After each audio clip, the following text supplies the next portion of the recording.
నమస్కారం. తెలంగాణ ప్రభుత్వం కళాశాల విద్యాశాఖ కమిషనర్ గారికి కృతజ్ఞతలు.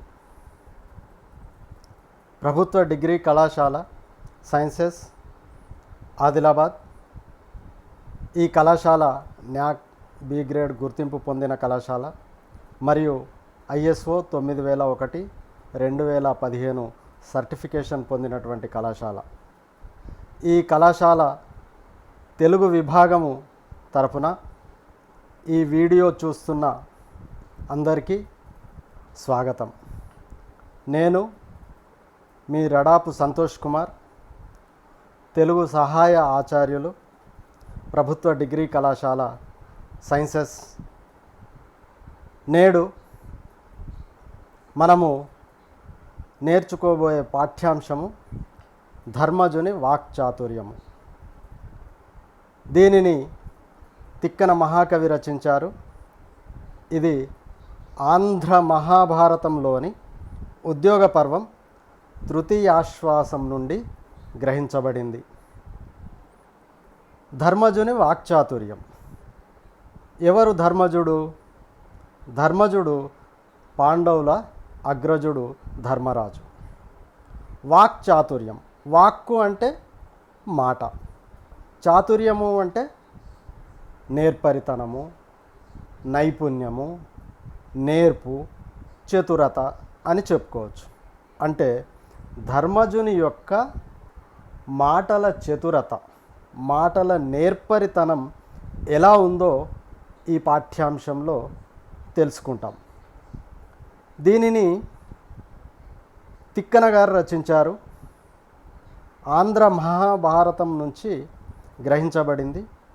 అందులోని ఉద్యోగ పర్వం తృతీయాశ్వాసం నుంచి గ్రహించబడింది. భారతము హరివంశ పర్వాలు కలిస్తే ఆంధ్ర మహాభారతం అవుతుంది. ఇక తిక్కన గారు రచించినటువంటి 15 పర్వాల్లో రెండవ పర్వము ఉద్యోగ పర్వం. ఉద్యోగము అంటే తిక్కన కాలంలో ఉన్నటువంటి అర్థము ప్రయత్నము అని. దేనికి ప్రయత్నము? కౌరవులు పాండవులకు మధ్యన సంధి కోసము జరిగినటువంటి ప్రయత్నం ఈ పర్వంలో ఉంది కాబట్టి దీనికి ఉద్యోగ పర్వం అని పేరు పెట్టడం జరిగింది. సాధారణంగా నేడు ఉద్యోగము అంటే మనం ఏదైనా వేతనం తీసుకొని చేసేటువంటి పని అని అర్థంలో వాడుతున్నాం. కానీ తిక్కన కాలంలో ఉన్నటువంటి అర్థము ఉద్యోగము అంటే ప్రయత్నము. కాలక్రమంలో అర్థాల్లో ఇలా మార్పు జరగడాన్ని అర్థ పరిణామము అంటాం. అది వేరే విషయం. ఇక పాఠ్యాంశంలోనికి వెళ్దాం. ధర్మజుని వాక్చాతుర్యం.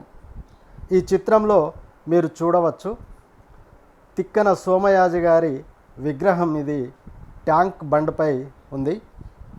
దాని మీద రాసినటువంటి వాక్యాలు: ఉభయ కావ్య ప్రౌఢ శిల్పపారగుడు, తెలుగు నుడికి పట్టం కట్టిన ధీ విలసితుడు అని ట్యాంక్ బండుపై ఉన్నటువంటి తిక్కన విగ్రహం గురించినటువంటి వాక్యాలు. ఉభయ కావ్య ప్రౌఢ శిల్పపారగుడు అంటే మార్గ దేశీ కావ్యాల్లో శిల్పాన్ని పాటిస్తూ పారగుడు అంటే పారంగతుడు.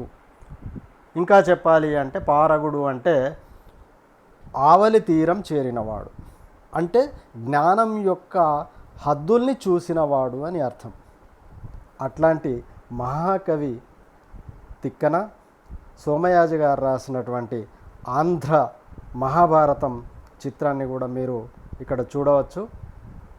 అందులో ఏముంది, మరి ఆ పాఠ్యాన్ని రాసినటువంటి కవి గారి పరిచయం ఏంటి ఈరోజు చూద్దాం. అంతకన్నా ముందు మనకు క్రీస్తుపూర్వం 2వ శతాబ్దం నుంచి నేటి దాకా అపారమైనటువంటి తెలుగు సాహిత్య సంపద ఉన్నది. ఆ సాహిత్య సంపదను అంతా అధ్యయనం చేయడానికి అందరికీ వీలు కాదు. కాబట్టి మన తెలుగు సాహిత్య చరిత్ర పరిశోధకులు సాహిత్య చరిత్రను కొన్ని యుగాలుగా వారి వారి దృక్పథంలో విభజించడం జరిగింది. ఆ యుగ విభజనను అందరికీ అనుకూలంగా చేసినటువంటి యుగ విభజనను చూసిన తర్వాత మనం కవి పరిచయంలోనికి వెళ్దాం. ఎందుకంటే మన పాఠ్యాంశాలు ఎప్పుడైనా కానీ కాలక్రమణిక పద్ధతిలో ఉంటాయి కాబట్టి ఆ యుగ విభజన తెలిసి ఉండడం అనేది చాలా అవసరం. చాలామంది రకరకాలుగా నన్నయ్య రాసిన ఆంధ్ర మహాభారతం నుంచి మొదలుపెట్టి నేటి దాకా వచ్చినటువంటి సాహిత్యాన్ని వారి వారి పద్ధతుల్లో యుగ విభజన చేయడం జరిగింది. కొందరు కవులను బట్టి యుగ విభజన చేశారు, ఇంకొందరు కవుల్ని పోషించినటువంటి రాజవంశాల్ని బట్టి యుగ విభజన చేశారు. అందరికీ ఆమోదయోగ్యమైనటువంటి పింగళి లక్ష్మీకాంతం గారు ఆంధ్ర సాహిత్య చరిత్రలో చేసిన యుగ విభజన స్థూలంగా చూసి మనం కవి పరిచయంలోనికి వెళ్దాం. మనకు తెలుగు భాషా సాహిత్యాల చరిత్ర క్రీస్తు పూర్వం 2వ శతాబ్దం నుంచి ఉన్నది. క్రీస్తు పూర్వం 2వ శతాబ్దం నుంచి 11వ శతాబ్దం దాకా, అంటే నన్నయ్య కన్నా ముందున్నటువంటి అదంతా కూడా శాసన రూపంలో ఉన్నటువంటి సాహిత్యము, దాన్ని ప్రాగ్నన్నయ యుగము అంటారు. ఇక గ్రంథస్థమైనటువంటి సాహిత్యం మనకు 11వ శతాబ్దం నుంచి కనిపిస్తూ ఉన్నది. ఈ 11వ శతాబ్దంలో ముఖ్యమైనటువంటి కవి నన్నయ్య కాబట్టి ఆయన పేరుగా 11వ శతాబ్దాన్ని నన్నయ యుగము అని పిలుస్తున్నారు. ఇక 12వ శతాబ్దాన్ని ప్రభావితం చేసినటువంటి కవులు శివకవులు కాబట్టి 12వ శతాబ్దాన్ని శివకవి యుగము అంటున్నారు. 13వ శతాబ్దాన్ని అత్యంత ప్రభావితం చేసినటువంటి కవి తిక్కన కాబట్టి మన పాఠ్యాంశ రచయిత తిక్కన, ఆయన పేరు మీదుగా తిక్కన యుగము అని పిలుస్తున్నారు. క్రీస్తు శకము 1300 నుంచి 1350 వరకు ఎర్రన యుగము అని, క్రీస్తు శకము 1350 నుంచి 1500 వరకు శ్రీనాథుని యుగము అని లేదా కావ్యయుగము అని, 1500 నుంచి 1600 వరకు రాయల యుగము అని, క్రీస్తు శకం 1600 నుంచి 1775 వరకు దక్షిణాంధ్ర యుగము అని, 1775 నుంచి 1875 దాకా క్షీణయుగము అని, 1875 నుంచి నేటి దాకా ఆధునిక యుగము అని చెప్పి యుగ విభజన చేయడం జరిగింది. ఇది అందరికీ ఆమోదయోగ్యమైనటువంటి విభజన కాబట్టి దీనికి అనుగుణంగా మన పాఠ్యాంశాల కాలక్రమణిక పద్ధతిలో అమర్చబడి ఉంటాయన్నమాట. ఈ విధంగా మన ఇప్పుడు 13వ శతాబ్దానికి చెందినటువంటి మన పాఠ్యాంశ కవి తిక్కన గురించినటువంటి కవి పరిచయాన్ని చూద్దాం. మహాకవి శ్రీశ్రీ ఒక అద్భుతమైనటువంటి మాటను చెప్పాడు. ఆయన ఏమంటాడంటే, నా దృష్టిలో మహాకవులు ముగ్గురు. ప్రాచీన యుగంలో తిక్కన, మధ్యయుగంలో వేమన, ఆధునిక యుగంలో గురజాడ. అంటే ప్రాచీన కాలంలో తిక్కనను, మధ్యయుగంలో వేమనను, ఆధునిక కాలంలో గురజాడను మహాకవులుగా గుర్తించినటువంటి మహాకవి శ్రీశ్రీ అభిప్రాయం ప్రకారం తిక్కన ఒక మహాకవి. ఎందుకు ఏమిటి అంటే, తిక్కన కానీ వేమన కానీ గురజాడ కానీ ఆయా కాలాల్లో తాము ఉన్నటువంటి కాలాల్లో సాంఘిక చైతన్యం కోసం కృషి చేసినటువంటి గొప్ప కవులు కాబట్టి వాళ్ళను మహాకవులుగా శ్రీశ్రీ గుర్తించడం జరిగింది. అందులో మన పాఠ్యాంశ రచయిత తిక్కనకు కూడా స్థానం లభించింది. ఆయన గురించినటువంటి మన పాఠ్యాంశంలో ఉన్నటువంటి కవి పరిచయ వివరాలు స్థూలంగా పైపైన మొదలు చూసి ఆ తర్వాత మనం సమగ్రంగా ఆ వివరాల్ని తెలుసుకుందాం. తిక్కన కాలం 13వ శతాబ్దం. ఆయన ఆస్థానం నెల్లూరును పరిపాలించినటువంటి మనుమసిద్ధి ఆస్థాన కవి. ఆయనకున్న బిరుదులు కవి బ్రహ్మ, ఉభయ కవి మిత్రుడు. రచనలు నిర్వచనోత్తర రామాయణం, ఆంధ్ర మహాభారతం. నిర్వచనోత్తర రామాయణం మనుమసిద్ధికి, ఆంధ్ర మహాభారతం హరిహర నాథునికి అంకితం చేశాడు. మహాభారతమును కవిత్రయంలో నన్నయ్య 2.5 పర్వాలు రచించిన తరువాత ఆ అరపర్వమును పూరించకుండా విరాట పర్వం నుండి మొదలుపెట్టి స్వర్గారోహణ పర్వం దాకా 15 పర్వాల్ని తిక్కన ఒంటి చేత్తో రచించాడు. ఈ 2 రచనలే కాకుండా తిక్కనకు సంబంధించిన ఇంకో 3 రచనల ప్రస్తావన మనకు కనిపిస్తూ ఉన్నది. కానీ అవి సంపూర్ణంగా లేవు, అలభ్య రచనలుగా మనం భావించవచ్చు. అవి ఒకటి విజయసేనము, రెండవది కవి సార్వభౌమ ఛందస్సు, మూడవది కృష్ణ శతకం. తిక్కన తన మహాభారతంలో హరిహరనాథ తత్వాన్ని ప్రతిపాదించాడు. ఇది ఆ కాలంలో ఒక విప్లవాత్మకమైనటువంటి భావన. అలాంటి భావనను తాను పరిచయం చేశాడు. అందువల్లనే బహుశా శ్రీశ్రీ తిక్కనను మహాకవిగా పరిగణించి ఉంటాడు. ఇక మనం సమగ్రంగా తిక్కన కవి పరిచయంలోని వివరాల్ని చూద్దాం. కాలం 13వ శతాబ్దం. ప్రాచీన కవుల యొక్క కాలం నిర్ధారించడానికి సాధారణంగా ఉన్నటువంటి ఆధారాలు స్వయంగా వారు రచించినటువంటి వారి రచనలలో, అవతారికలలో కొంత ఆధారాలు దొరుకుతూ ఉన్నాయి.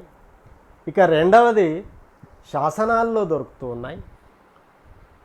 తరువాత ఆ కవుల యొక్క తదనంతర కాలంలో రచించినటువంటి కవుల యొక్క రచనల్లో వీరి ప్రస్తావన ఉన్నప్పుడు దానికి ఆధారంగా కనిపిస్తూ ఉన్నది. అలాగే జనశ్రుతిలో ఉన్నటువంటి కథల ద్వారా ఆధారాలు దొరుకుతూ ఉన్నాయి.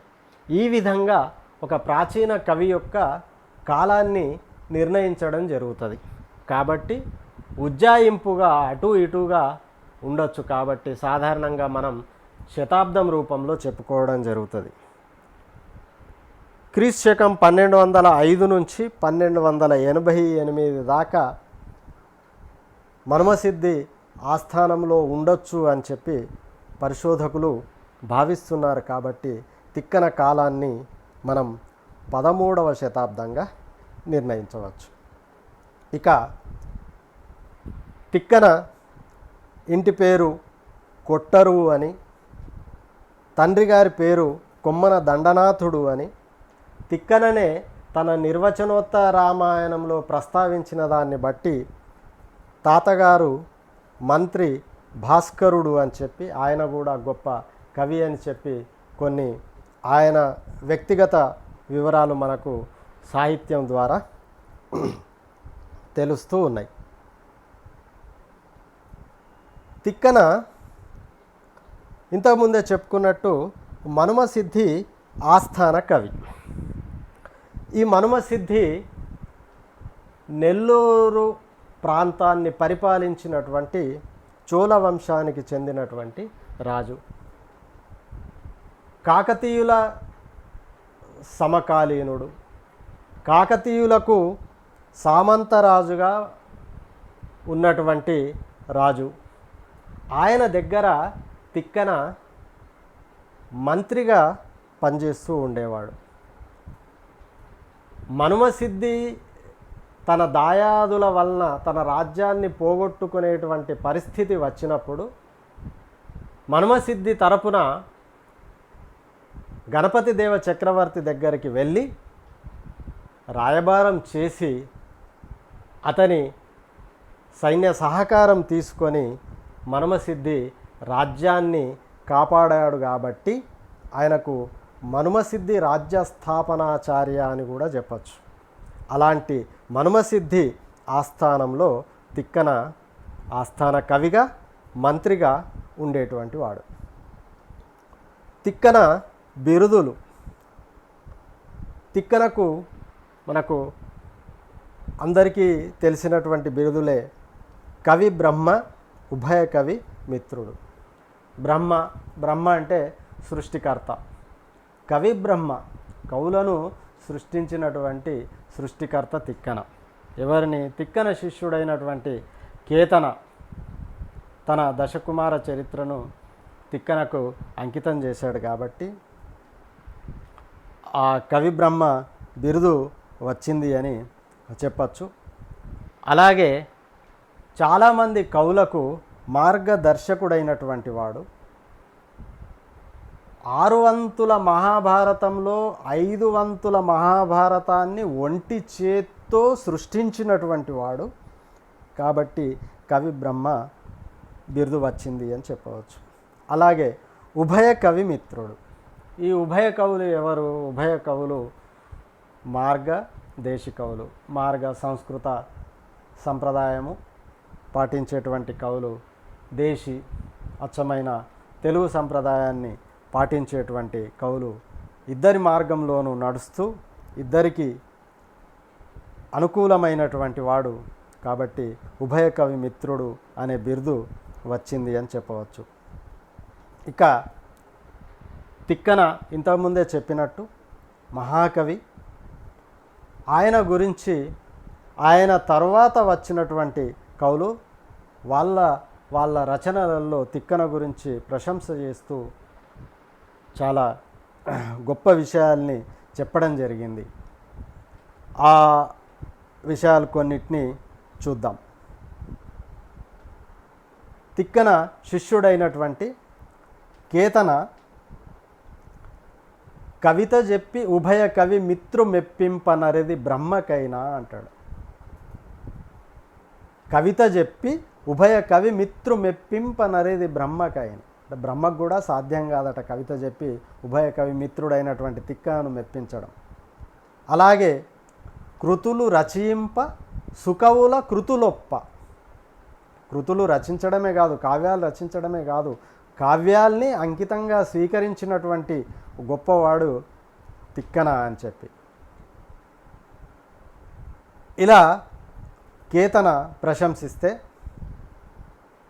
తిక్కన తరువాత మహాభారతంలో అరణ్య పర్వశేషాన్ని పూరించినటువంటి ఎర్రన ఏమంటాడంటే, తనుగావించిన సృష్టి తక్కువరుల చేతం కాదు. అంటే తిక్కన చేసినటువంటి ఆ సృష్టి కావ్యరచన, 15 పర్వాల కావ్యరచన ఇతరుల చేత కాదు అని అంటాడు. అట్లాగే హరివంశంలో కూడా ఎర్రన నన్నయ భట్ట తిక్క కవినాథులు చూపిన త్రోవ పావనం బెన్న అని చెప్పి నన్నయ భట్టు తిక్కన కవులు నడిచినటువంటి మార్గంలో తాను నడుస్తున్నాను అని చెప్పుకున్నాడు. అలాగే మారణ మార్కండేయ పురాణంలో ఉభయ కవిత్వ తత్వ విభవోజ్వలుడు అని చెప్పాడు. ఈ విధంగా కవులు, తర్వాతి కవులు తమ తమ రచనలలో తిక్కన గురించి ప్రస్తావించడం జరిగింది. శ్రీనాథుడు రచయింతు తిక్క యజ్వ ప్రకారము రసాభ్యుచిత బంధముగను కొక్కమాటు అని చెప్పి ప్రశంసించాడు. అంతేకాకుండా సంస్కృతంలో గంగాదేవి మధురా విజయం అనే కావ్యంలో తిక్కయస్వ కవే సూక్తి కౌముదీవ కళానిధే అని చెప్పి ప్రశంసించింది. ఈ విధంగా మనకు తిక్కను తదనంతర కాలంలో ప్రశంసించినటువంటి కవులు ఎందరో ఉన్నారు. వాళ్ళ ప్రశంసల వల్ల మనకు గొప్ప తిక్కన ఒక మహాకవి అని చెప్పి తెలుస్తూ ఉన్నది. ఇక తిక్కన రచనల గురించి కొంత చూద్దాం. తిక్కన రచించినటువంటి రచనల్లో సంపూర్ణంగా లభ్యమవుతున్నటువంటి రచనలు 2 ఉన్నాయి. ఒకటి నిర్వచనోత్తర రామాయణం, రెండవది ఆంధ్ర మహాభారతం. మొదటి రచన అయినటువంటి నిర్వచనోత్త రామాయణం విశేషాలు చూద్దాం. ఈ నిర్వచనోత్త రామాయణం పూర్తి పద్యకావ్యం, పేరులోనే ఉంది. నిర్వచన ఉత్తర రామాయణం. నిర్వచన అంటే వచనం లేకుండా, గద్యం లేకుండా రచించబడినటువంటి ఉత్తర రామాయణం అంటే కేవల పద్యకావ్యము. ఇది ఆయన యొక్క తొలి రచన. దీన్ని మామా అని ఒక ఆత్మీయ బంధంతో పిలిచేటువంటి మనుమసిద్ధికి అంకితం చేశాడు. అప్పటికి ఇంకా ఆయన తిక్కన సోమయాజి కాలేదు కాబట్టి ఆ బంధాల పట్ల ఉన్నటువంటి గౌరవంతో, ప్రేమతో తన తొలి రచనను మనుమసిద్ధికి అంకితం చేశాడు. మరి తిక్కనకు కూతురు ఉండేనో లేదో తెలియదు, కానీ అందువల్ల మామ అని పిలుపును సార్థకం చేసుకోవాలన్న ఉద్దేశంతో ఆయన ఈ తన కావ్య కన్యకను, తొలి కావ్య కన్యక అయినటువంటి నిర్వచనోత్త రామాయణమును మనుమసిద్ధికి అంకితం చేశాడు. సాధారణంగా మన కవి సంప్రదాయం ఏంటి అంటే కావ్యమును కన్యతో పోల్చడం. అందువలన తన కావ్య కన్యకను మనుమసిద్ధికి అంకితం చేసి ఆ మామ అనేటువంటి పిలుపును సార్థకం చేసుకున్నాడు. ఇదే రచనలో తన తాత అయినటువంటి మంత్రి భాస్కరుని గురించి సార కవితాభిరాముడు మంత్రి భాస్కరుడు మత్పితామహుని దలచి అని చెప్పి ప్రస్తావించడం వలన ఆయన ఒక గొప్ప కవి అని చెప్పి తెలుస్తూ ఉన్నది. తర్వాత ఆయన తండ్రి గారు మనుమసిద్ధి కన్నా ముందు దండనాథుడుగా పనిచేస్తున్నట్టుగా ఈ నిర్వచనోత్త రామాయణం ద్వారా మనకు తెలుస్తూ ఉన్నది. ఇందులో వచనము లేకయు వర్ణన రచింపగ కొంతవచ్చు ప్రౌఢులకు, గొప్ప ప్రౌఢులు నేర్పరులకు వచనము లేకయు వర్ణన, వచనం లేకుండా, గద్యం లేకుండా, అంటే ఏ కావ్యమైనా సరే పూర్తి పద్యకావ్యంగా రచించడము అన్నది కష్టసాధ్యం. కొన్నిసార్లు అన్వయం కుదరకపోవచ్చు, పద్యాల మధ్యన అన్వయం కుదరకపోవచ్చు. అటువంటి సందర్భాల్లో ఈ గద్యాన్ని ప్రయోగించి చెంపు కావ్యాలుగా రాస్తూ ఉంటారు. కానీ తిక్కన ప్రౌఢ కవి, కవి బ్రహ్మ కాబట్టి వచనం లేకుండానే ఈ నిర్వచనోత్త రామాయణాన్ని రచించడం జరిగింది. అందులోనే అమలోదాత్త మనీష నేను ఉభయ కావ్య ప్రౌఢి పాటించు శిల్పమునన్ పారగుడ కళావిధుడనని చెప్పుకున్నాడు. మనం ఇంతకుముందే చెప్పుకున్నాం. శిల్పమును పారగుడును, పారంగతుడు, ఆవలి తీరము చేరినటువంటి వాడు. తిక్కన మహాభారతము శిల్ప సృష్టితో కూడుకున్నటువంటి గొప్ప రచన అని చెప్పి మనం చెప్పుకోవచ్చు. ఇక అసలైనటువంటి రచన, రెండవ రచన ఆంధ్ర మహాభారతం. ఆంధ్ర మహాభారతం గొప్పతనం ఎంత వర్ణించినా తక్కువే. అలాంటి ఆంధ్ర మహాభారతమును ఒంటి చేత్తో 18 పర్వాల్లో 15 పర్వాలు రచించి తన జన్మను సార్థకం చేసుకున్నటువంటి మహాకవి తిక్కన. ఆంధ్ర మహాభారతం 11వ శతాబ్దంలో ప్రారంభమై 14వ శతాబ్దంలో ముగిసినటువంటి రచన. 11వ శతాబ్దంలో నన్నయ్య ఆంధ్ర మహాభారతంలో 2.5 పర్వాలు రచిస్తే ఆ మిగిలిపోయిన పర్వాన్ని వదిలేసి తిక్కన నానా రసాభ్యుదయ ఉల్లాసి అయినటువంటి విరాట పర్వం నుంచి మొదలుపెట్టి స్వర్గారోహణ పర్వం దాకా 15 పర్వాల్ని రచించాడు. ఇలా ఒంటి చేత్తో 6 వంతుల్లో 5 వంతుల కావ్యాన్ని రచించినటువంటి మహాకవి తిక్కన. ఒక్కసారి మనం సాధారణంగా తరచుగా ఈ పర్వము ఆంధ్ర మహాభారత పర్వాలు అని కొన్ని పర్వాల పేర్లు తెలుసుకుంటూ ఉంటారు, కానీ మొత్తం పర్వాలు ఏంటి అన్నది ఈ సందర్భంగా మనం చూద్దాం. మహాభారతంలో మొత్తం 18 పర్వాలు ఉన్నాయి. అందులో నన్నయ ఆది పర్వము, సభాపర్వము, అరణ్య పర్వంలో సగం రచించాడు. ఆ తర్వాత అరణ్య పర్వంలో మిగిలిపోయినటువంటి సగభాగాన్ని ఎర్రన పూరించాడు. ఆ తర్వాత ఆంధ్ర మహాభారతంలోని 15 పర్వాలు తిక్కన రచించాడు. ఆ 15 పర్వాలు ఏంటి ఒకసారి స్థూలంగా చూద్దాం. విరాట పర్వం మొదటిది. ఇక రెండవది ఉద్యోగ పర్వం. మన పాఠ్యాంశాన్ని తీసుకున్నటువంటి పర్వము తిక్కన రచించిన పర్వాల్లో రెండవది. ఇందులో 4 ఆశ్వాసాలు ఉన్నాయి. ఈ 4వ ఆశ్వాసం నుంచే మన పాఠ్యాంశాన్ని తీసుకున్నారు. ఇక మూడవది భీష్మ పర్వం. ఈ భీష్మ పర్వంలోనే మనకు భగవద్గీత వస్తుంది, గీతోపదేశం జరుగుతుంది. తర్వాత ద్రోణ పర్వము, కర్ణ పర్వము, శల్య పర్వము, సౌప్తిక పర్వము, స్త్రీ పర్వము, శాంతి పర్వము, అనుశాసనిక పర్వము, అశ్వమేధ పర్వము, ఆశ్రమవాస పర్వము, మౌసల పర్వము, మహాప్రస్థానిక పర్వము, చివరిది స్వర్గారోహణ పర్వం. అంటే విరాట పర్వం నుంచి మొదలుపెట్టి స్వర్గారోహణ పర్వం దాకా ఆంధ్ర మహాభారతాన్ని తిక్కన రచించడం జరిగింది.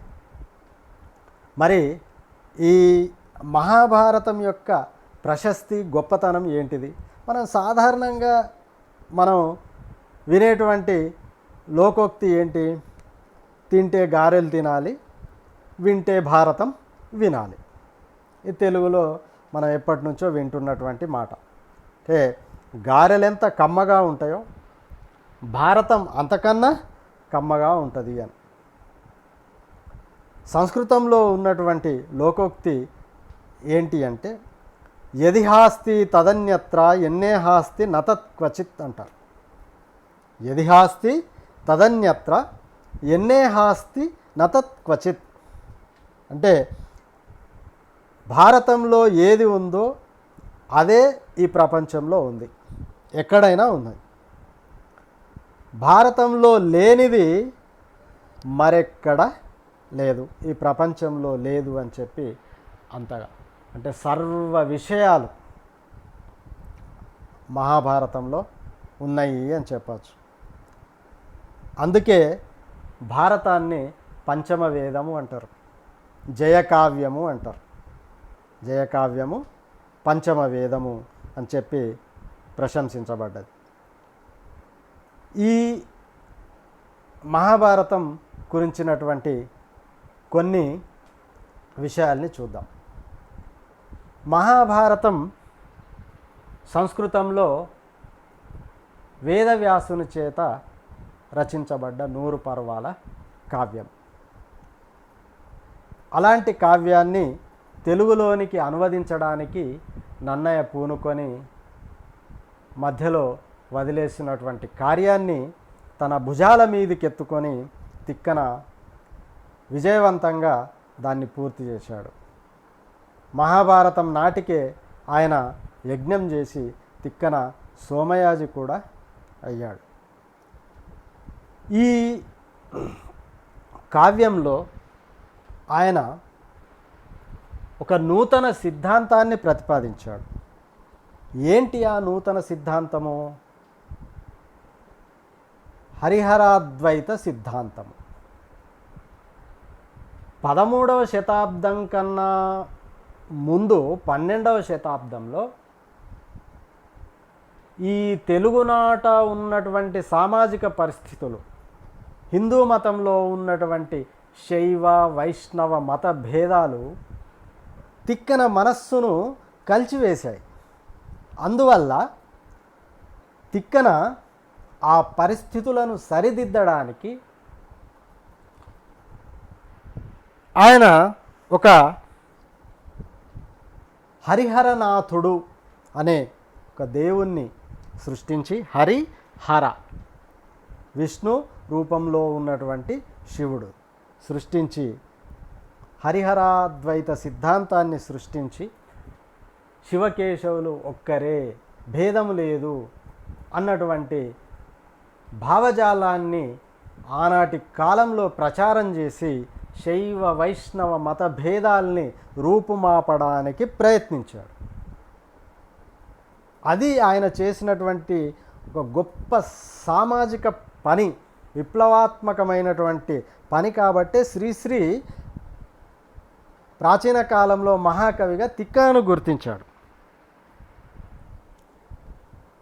విరాట పర్వంలోనే తొలి పద్యంలోనే తన యొక్క ఆ సిద్ధాంతాన్ని ప్రతిపాదిస్తూ, శ్రీయన గౌరి నావరగు చెల్వకు చిత్తము పల్లవింప భద్రాయిత మూర్తి అయి హరిహరంబగు రూపము దాల్చి విష్ణు రూపాయ నమ శివాయని పల్కెడు భక్త జనంబు వైదిక అధ్యాయిత కిచ్చమెచ్చు పరతత్వము గొల్చెదనిష్ట సిద్ధికిన్ అని చెప్పి, విష్ణు రూపాయ నమ శివాయ, విష్ణు రూపంలో ఉన్నటువంటి శివుడికి నమస్కారము అని చెప్పి హరిహరాద్వైతము, శివకేశవులకు అభేదము చెప్పి హరిహరాద్వైత సిద్ధాంతాన్ని ప్రతిపాదించి ఆనాటి ఆ సామాజిక మార్పుకు కారణమైనటువంటి గొప్ప కవి అని చెప్పచ్చు.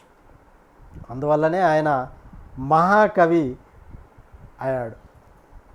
హరిహరనాథుడే కలలో కనిపించి భారత కృతిని చేయమన్నట్లుగా తిక్కన చెప్పుకున్నాడు. ఇలా ఒక స్వప్న వృత్తాంతాన్ని చెప్పినటువంటి తొలి కవి కూడా తిక్కననే. ఈ విరాట పర్వం నుంచి మొదలుపెట్టి స్వర్గారోహణ పర్వం దాకా 15 పర్వాలు చెంపు రీతిలో రచిస్తూ ఒక మౌసల పర్వమును మాత్రం కేవల పద్యమయంగా రాశాడు. ఎందుకంటే తన తొలి రచన పద్య రూపంలో రాసినటువంటి ప్రభావము పోలేదు. తిక్కను ఏదో ఒక పర్వమైన రాసి తన యొక్క ఆ పద్య రూపంలో రాసేటువంటి కోరికను నెరవేర్చుకోవాలా అన్నటువంటి భావనతో ఒక మౌసల పర్వాన్ని మాత్రం ఆయన కేవల పద్యమయంగా రచించడం జరిగింది. ఎంత గొప్ప పండితుడైనప్పటికీ, మహాకవి అయినప్పటికీ తన సౌశీల్యాన్ని, తన వినయాన్ని మహాభారతంలో చాటుకున్నటువంటి గొప్ప కవి. బుధారాధన విరాజి తిక్కన సోమయాజి అని నా నేర్చిన భంగి చెప్పి వరణీయుడనయ్యద భక్త కోటికన్. నాకు తెలిసినటువంటి విధంలో ఈ మహాభారతాన్ని చెప్తాను అని చెప్పి ఆయన చెప్పుకోవడం జరిగింది.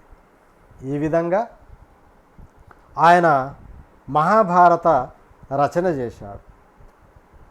ఈ 15 పర్వాల్లోనే మనం ఇంతకుముందు చెప్పుకున్నట్లు భీష్మ పర్వంలో 50 గద్య పద్యాలతో ఈ గీతోపదేశం, భగవద్గీతను చాలా అద్భుతంగా రచించడం జరిగింది.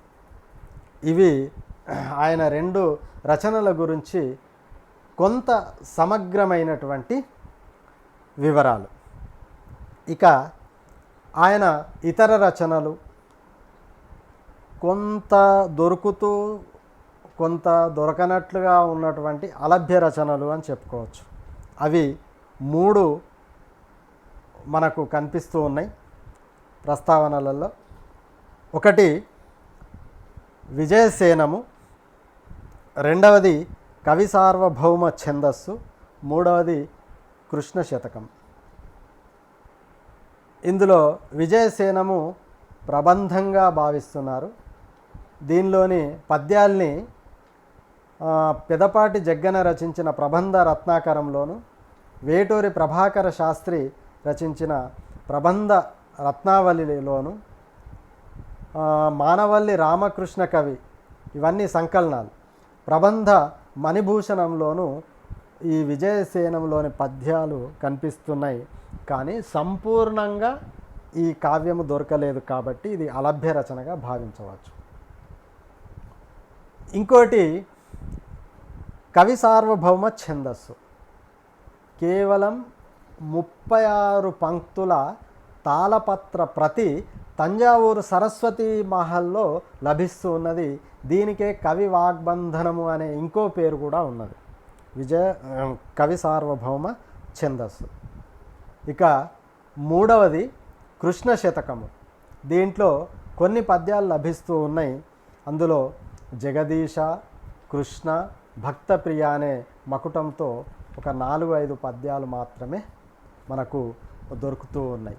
ఈ విధంగా తిక్కన తన ఇతర రచనలు ప్రస్తావించినప్పటికీ ఆ రచనలు మనకు ఇంతవరకు లభ్యము కాలేదనే చెప్పవచ్చును. ఇక మన సంక్షిప్త కవి పరిచయంలో తిక్కన ప్రతిపాదించిన సిద్ధాంతము హరిహరాద్వైత సిద్ధాంతం గురించి మనం ఇంతకు ముందే చర్చించడం జరిగింది. 12వ శతాబ్దంలో ఉన్నటువంటి ఆ సామాజిక పరిస్థితుల్ని చూసి చలించి శైవ వైష్ణవ మత భేదాల్ని రూపుమాపడానికి ఆయన చేసినటువంటి ప్రయత్నంలో భాగంగా విష్ణు రూపాయ నమశివాయ, విష్ణు రూపంలో ఉన్నటువంటి శివుడికి నమస్కారం, శివకేశవులకు భేదము లేదు అని చెప్తూ హరిహరాద్వైత సిద్ధాంతాన్ని ప్రతిపాదించడం జరిగింది. ఇది ఒక గొప్ప విప్లవాత్మకమైనటువంటి మార్పు అని చెప్పవచ్చు. ఇక తిక్కన శైలి. తిక్కన తన రచించినటువంటి మహాభారతంలో మొత్తం నాటకీయ శైలి కనిపిస్తూ ఉంటుంది. అంటే మహాభారతం చెంపు కావ్యం అయినప్పటికీ కూడా తిక్కన రాసినటువంటి భాగంలో ఆ పాత్రల మధ్యన సంభాషణల్ని కల్పిస్తూ సంవాదాన్ని కలుగజేస్తూ ఒక ఆ సన్నివేశ వర్ణనతో పాటు సంభాషణల్ని అద్భుతంగా పాత్రల మధ్యన పలికిస్తూ ఒక నాటకాన్ని చూసినటువంటి అనుభూతిని తిక్కన కలిగిస్తాడు. అందువల్ల తిక్కన శైలిని నాటకీయత అంటారు. అలాగే తిక్కన యొక్క ఇంకొక శైలి, తిక్కన యొక్క కవితా లక్షణంగా రసాభ్యుచిత బంధంగా భావిస్తూ ఉన్నారు. ఇది 15వ శతాబ్దంలో వచ్చినటువంటి కవి సార్వభౌముడు శ్రీనాథుడు కాశీఖండంలో చెప్పినటువంటి దాన్ని బట్టి ఈ కవితా శైలి కూడా తిక్కనలో ఉన్నది అన్నట్టుగా భావిస్తూ ఉన్నారు. ఏమంటాడు శ్రీనాథుడు? రచయింతు తిక్క యజ్వ ప్రకారము రసాభ్యుచిత బంధముగా నొక్కొక్క మాటు. తిక్క యజ్వ ప్రకారం, తిక్కనలాగా నేను ఒక్కోసారి రసాభ్యుచిత బంధంగా కూడా రసాలను కల్పిస్తూ రాస్తాను అని చెప్పి శ్రీనాథుడు చెప్పుకున్న దాన్ని బట్టి మనకు తిక్కన కవితా శైలిగా రసాభ్యుచిత బంధము ఉన్నది అన్నట్లు భావించవచ్చు.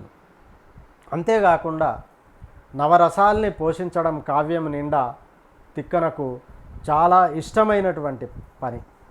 అందువల్లనే ఆయన అరణ్య పర్వంలోని శేషమును కాకుండా నానా రసాభ్యుదయోల్లాసి అయినటువంటి నవరసాలకు నిలయమైనటువంటి ఆ విరాట పర్వమును ఎన్నుకొని ఆ విరాట పర్వంతో తన మహాభారత రచనను ప్రారంభించాడు. మరి మహాభారతంలో పర్వము అంటేనే పండగ అంటే ఉత్సాహము, ఆనందం. పర్వము అంటే చెరుకుగడ, అంటే చెరుకు ఎంత తీయగా ఉంటుందో ఆ మహాభారతంలోని పర్వాలు చదివితే మనకు అంత ఉత్సాహము, ఆనందము, అంత తీయదనము దొరుకుతూ ఉంటుంది. కాబట్టి ఆయన ఆ నవరసాల్ని తన రచనలో చేరుస్తూ అద్భుతంగా ఆ విరాట పర్వంతో తన రచనను ప్రారంభించడం జరిగింది. ఈ విధంగా మనము ఒక్కసారి ఈ ముఖ్యాంశాల్ని ఒక్కసారి పునశ్చరణ చేసుకొని ఆ తర్వాత ఈ పాఠాన్ని ముగించేద్దాం. ధర్మజుని వాక్చాతుర్యం, ఇది తిక్కన గారు రచించినటువంటి పాఠ్యాంశం. మన తెలుగు వాచకం సాహితీ కిన్నర 4 భాగాల్లో ప్రాచీన కవిత్వంలోని మొదటి పాఠ్యాంశం. ఈ పాఠ్యాంశం యొక్క కవి తిక్కన. ఆయన గారి కవి పరిచయాన్ని ఈరోజు చూడడం జరిగింది. ఆ కవి పరిచయంలో ఉన్నటువంటి ముఖ్యాంశాలు: తిక్కన కాలము 13వ శతాబ్దము. తిక్కన ఇంటి పేరు కొట్టరువు, తండ్రి పేరు కొమ్మన దండనాథుడు, తాత మంత్రి భాస్కరుడు. తిక్కన యొక్క ఆస్థానము నెల్లూరును పరిపాలించినటువంటి మనుమసిద్ధి ఆస్థాన కవి. ఆయన వృత్తి మనుమసిద్ధి దగ్గర మంత్రి అని చెప్పవచ్చు. బిరుదులు కవి బ్రహ్మ, ఉభయ కవి మిత్రుడు అని చెప్పవచ్చు. అలాగే మనుమసిద్ధి రాజ్యాన్ని నిలబెట్టడంలో సహకరించిన వాడు, ఓరుగల్లుకు రాయబారిగా వెళ్ళి దాయాదుల నుంచి రక్షించినటువంటి వాడు మనుమసిద్ధిని. కాబట్టి మనుమసిద్ధి రాజ్య స్థాపనాచార్య అని కూడా చెప్పవచ్చు. రాయబారిగా వెళ్ళినటువంటి అనుభవము ఉన్నదే కాబట్టే ఆయన మన పాఠ్యాంశం తీసుకున్నటువంటి ఉద్యోగ పర్వంలో రాయబార ఘట్టాన్ని అద్భుతంగా రచించడం జరిగింది. ఇక ఆయన రచనలు: ఒకటి నిర్వచనోత్తర రామాయణం, రెండవది ఆంధ్ర మహాభారతంలో 15 పర్వాలు, విరాట పర్వం నుండి స్వర్గారోహణ పర్వం దాకా. తన తొలి రచన నిర్వచనోత్తర రామాయణం కేవల పద్యమయంగా రాసి మామ అని తాను ఆత్మీయంగా పిలిచేటువంటి మనుమసిద్ధికి అంకితం చేశాడు. ఇక రెండవ రచన ఆంధ్ర మహాభారతం ఆనాటి సామాజిక పరిస్థితుల్ని బట్టి హరిహరనాథునికి అంకితం చేయడం జరిగింది. ఆంధ్ర మహాభారతంలోనే ఆయన హరిహరాద్వైతము అనే సిద్ధాంతాన్ని ప్రతిపాదించడం జరిగింది. తర్వాత ఆ హరిహరనాథుడు కలలో కనిపించి మహాభారతమును రచించమన్నట్లుగా చెప్పడం జరిగింది. ఇక తిక్కన యొక్క కవితా రీతులు లేదా శైలి లేదా కవితా గుణములు: ఒకటి నాటకీయత, రెండవది రసాభ్యుచిత బంధము. ఈ అద్భుతమైనటువంటి నాటకీయ శిల్పాన్ని పాటిస్తూ రాసినటువంటి మహాకవి తిక్కన. ఇక తిక్కనకు బాగా ఇష్టమైనటువంటి ఛందస్సు కందపద్యం. కందం రాసిన వాడే కవి, పందిని చంపిన వాడే శూరుడు అని చెప్పి ఒక నానుడి ఉన్నది. తిక్కన తన మహాభారతంలో అద్భుతమైనటువంటి కంద పద్యాలను రచించడం జరిగింది. ఈ విధంగా తిక్కన తను 15 పర్వాలను ఒంటి చేత్తో రచించి మహాకవిగా చరిత్రలో స్థానం సంపాదించుకున్నాడు, చరిత్రలో నిలిచిపోయాడు. ఆ మహాభారతాన్ని ఈనాటికి తెలుగు వాళ్ళందరూ కూడా అధ్యయనం చేస్తూ ఉన్నారు, చదువుతూ ఉన్నారు, ఆనందాన్ని అనుభవిస్తూ ఉన్నారు. పర్వము అంటే ఉత్సాహం, పండగ, ఆ ఉత్సాహాన్ని పొందుతున్నారు. అట్లాంటి మహాభారతంలో 15 పర్వాలను రచించినటువంటి ఆ తిక్కన మహానుభావుడు తన జన్మను సార్థకం చేసుకున్నాడు. ఆయనను ఒకసారి స్మరించుకుంటూ ఈ యొక్క పాఠ్యాంశాన్ని ముగిస్తున్నాను. ధన్యవాదాలు.